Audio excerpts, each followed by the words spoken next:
Hello दोस्तों, आज हम पढ़ेंगे कहानी ऊंट और शियार। एक बार एक ऊंट और शियार खाने की तलाश में बाहर निकले। ऊंट ने शियार को अपनी पीठ पर बिठाया और नदी के पानी में तैरने लगा।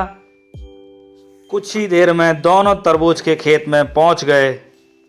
वहां दोनों ने पेट भरकर तरबूज खाए।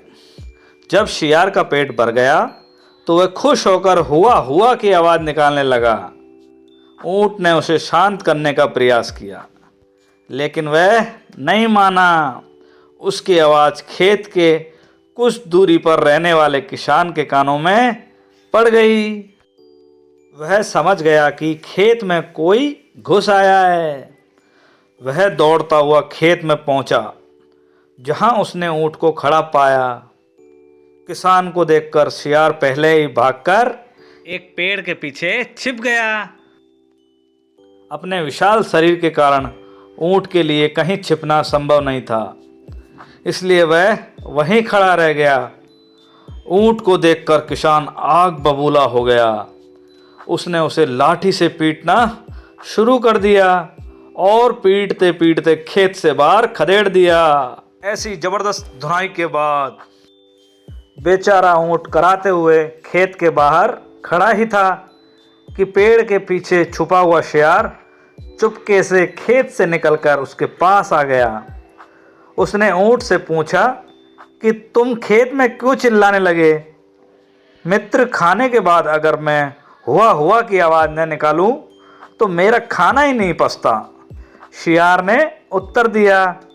उसका उत्तर सुनकर ऊंट को बहुत क्रोध आया, लेकिन वह चुप रहा। दोनों जंगल लौटने लगे। मार खाने के बाद भी ऊंट शियार को पीठ पर लादे नदी में तैर रहा था। शियार मन ही मन बड़ा खुश था कि ऊंट की पिटाई हुई।